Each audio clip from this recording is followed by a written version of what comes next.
দর্শক বন্ধুরা আসসালামু আলাইকুম। নিশ্চয়ই আপনারা ভালো আছেন, আমিও ভালো আছি। তো বন্ধুরা দেখতে পাচ্ছেন আমার এই লিচুর গাছ চাইনা থ্রি। তো আসলে লিচু অনেকই ছিল, আসলে আমার এই যে নেটটা দিতে একটু দেরি হওয়ার কারণে লিচু কিন্তু পাখি সব খেয়ে নিছে। আসলে যে পাখি এত পরিমাণ লিচু খায়, যদি আপনারা নেট দিয়ে না যত্ন করেন, না ঘিরে দেন, তাহলে কিন্তু লিচু থাকবে না। আর এই লিচুটা কিন্তু অনেক মিষ্টি, আপনাদের যদি দেখাই দেখুন চাইনা থ্রি লিচু কত বড়।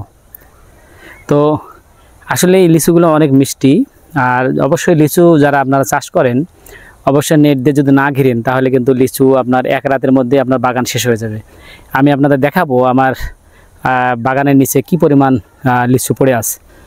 তো আসলে ঘিরাগুলো আমার একটু দেরি হয়েছে, নাহলে হয়তো লিচুগুলো আমার আরও ভালো থাকতো। অনেক লিচু কিন্তু পাখি খেয়ে নিয়েছে এগুলো। বন্ধুরা দেখুন এখানে এই যে লিচুর বিচি পড়ে আছে, এগুলো কিন্তু সব পাখি কিন্তু এই লিচুগুলো খেয়ে একদম শেষ করে দিছে, দেখতে পাচ্ছেন। তো আসলে নেট দিয়ে ঘিরাটা যদি আমি একটু আগে খেতাম, তাহলে লিচুগুলো আমার অনেক ভালো থাকতো।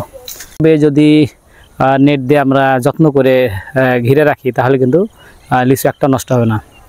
তো দর্শক, যদি আপনারা লিচু চাষ করেন, অবশ্যই সুন্দরভাবে নেট দিয়ে ঘিরে রাখবেন, তাহলে লিচু কিন্তু নষ্ট হবে না।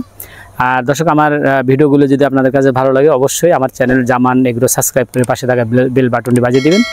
আর যেসব বন্ধুরা ইতিমধ্যে আমার চ্যানেলটি সাবস্ক্রাইব করে রেখেছেন, তাদেরকে অসংখ্য ধন্যবাদ। দেখা হবে নতুন ভিডিওতে। সবাই ভালো থাকবেন। আসসালামু আলাইকুম, আল্লাহ হাফেজ।